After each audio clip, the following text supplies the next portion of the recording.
Hello everyone, this is your video on the spiritual significance and ancient wisdom of the snow moon. So the snow moon comes after the wolf moon. It's the second full moon of the year, which typically occurs in February, often around the time of Imbolc. The snow moon historically got its name from the large amounts of snow that can be typically seen throughout the north during this time of year. And the snow moon represents transitions, change, and transformation. Snow is a form of water, and water is the magical element of fluidity, of transformation. Water is a shapeshifter.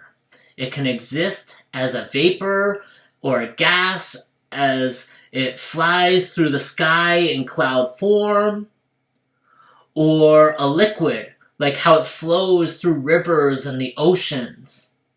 And it can also be a solid, like how it falls from the sky as snow, or creeps along landscapes and oceans as glaciers and icebergs.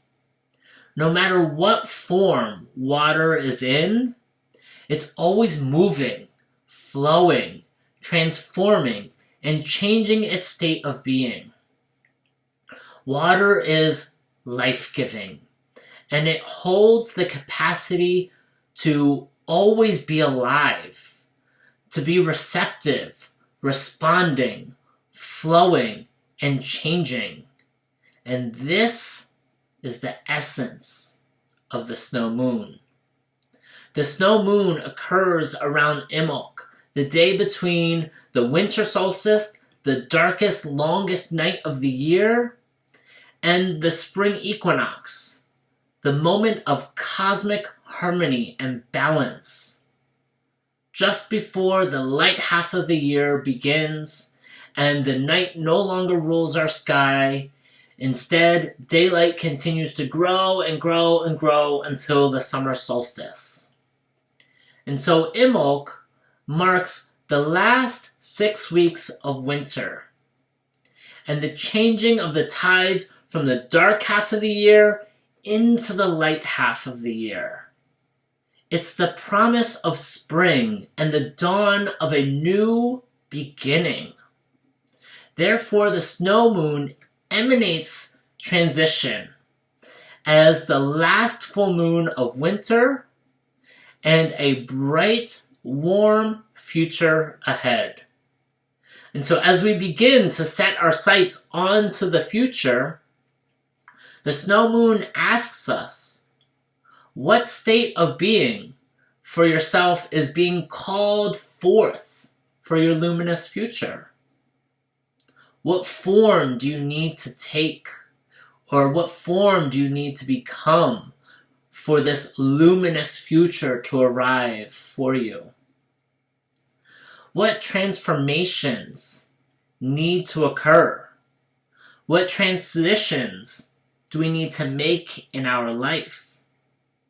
Where do we need to melt some of that cold rigidity in ourselves to restore our warmth, flow, harmony, and balance? Water is not only the embodiment of fluidity and transformation, but it's also emotional. It's receptive, intelligent, responsive, and life-giving. Water responds to thoughts, feelings, emotions, vibrations, frequencies, and locations. Have you guys ever studied the work of Masaru Emoto?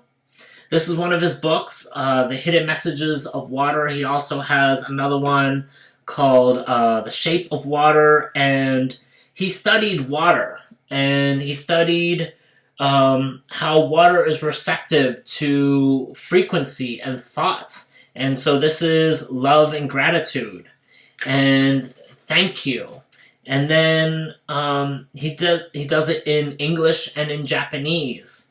And so he studied how water shifts and changes according to the energy, the frequency, or the thought that it receives.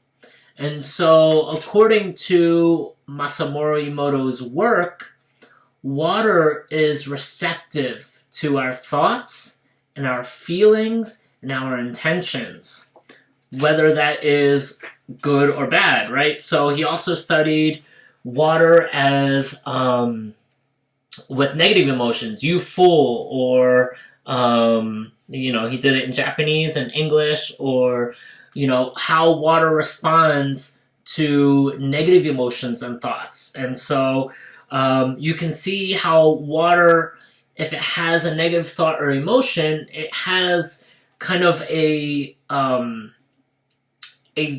disfigured form, or a mutated form. Whereas if it's something positive, it has this crystalline structure, this snowflake-like structure. It also changes with place. So here is, here's water from the rainforest in Southeast Asia, or water from Machu Picchu in Peru. So water not only changes with our thoughts and emotions, but it also changes with our environment. And so our body, being mostly water, is a reflection of our emotional state.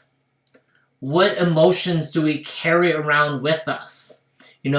We may have emotions deep down inside us that we numb with alcohol, or pot, or playing video games, or watching TV, or scrolling through social media. We all have our vices that we use to kind of suppress the emotions that we don't want to feel because it hurts or it's painful. And our body responds to that emotional state, whether we are consciously aware of it or not. And so our body is a reflection of our emotional state, of the thoughts we give power to. It's also a reflection of our environment, our actions and reactions, our feelings, and our frequency.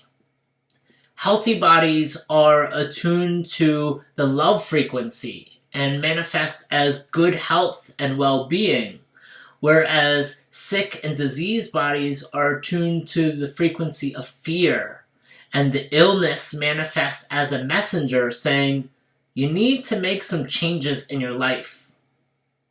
Maybe that's stop scrolling on social media, or stop drinking alcohol, or make some changes to your diet, to your habits, to your environment. Clean and organize your house. Clean your car, clean your life. Maybe you need to make some changes to your job, get a job that you like, change your behaviors, change your patterns. And these are things that are huge changes. Not everything can happen all at once. But when illness comes, it's a messenger saying that we need to make some changes. And so we take it one step at a time.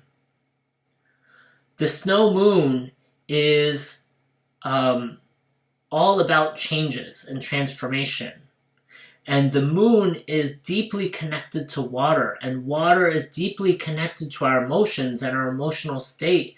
And our body is a reflection of these thoughts, feelings, and emotions that we carry around with us. So it's really important to be aware of what is with us.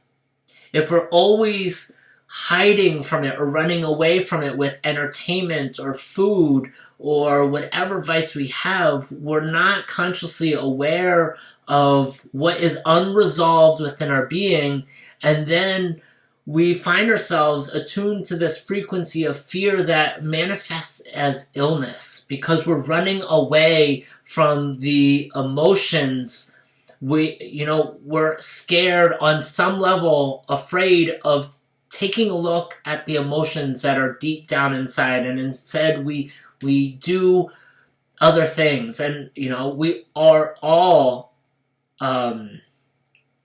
we've all done this, including me. You know, I've had my fair share of drinking alcohol and going out and doing things and whatever vices. We've all been there. It's part of the human experience. And so what the snow moon is here to do, it's here to invite you to take a look at what changes do you need to make. And so,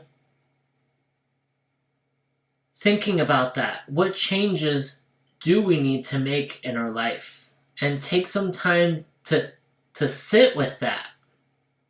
Because once you are still enough and receptive enough to feel and to sense into what is sitting within you on a deeper level, you know, without the need of food or without the masking of alcohol or television or entertainment. That's why fasting is so good, because fasting takes away the enjoyment of food and it reveals what is underneath, the emotions that are sitting with you.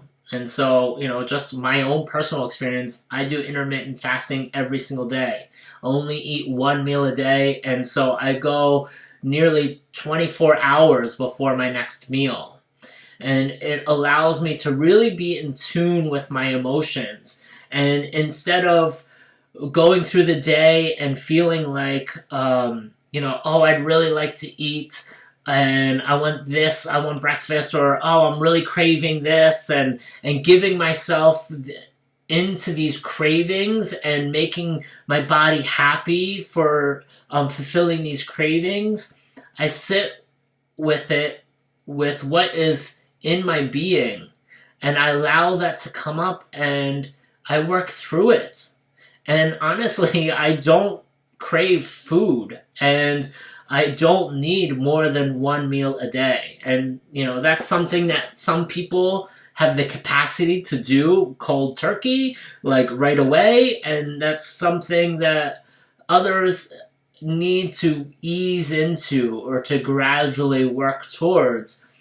Whatever your method is, there's no one answer or one method that works for everyone. You will find your path. What we need to do is to be still and receptive enough for your intuition, your spirit guides, and your ancestors to communicate with you and to allow you to see what is needed to change within yourself. And they will begin to guide you, your true self, your higher expression of yourself. Your spirit guides and your ancestors, your guardian angels, they will begin to guide you through that transformational process. And the snow moon tells us that we need to make changes in our life and within our being, and to be open and receptive to change. Allow it to flow through you. Allow it to flow with you and for you. And just like water, which has the power to cut through stone and to turn iron into dust, the snow moon reminds us that we have the power to change. And it all begins with the power of a persevering thought, feeling, and emotion from within. And that perseverance is key. And this is the wisdom of the snow moon for us in our transformational process as human beings in this human experience. So I hope you guys enjoyed the spiritual significance and ancient wisdom that the snow moon has for us. And until next time, bye guys.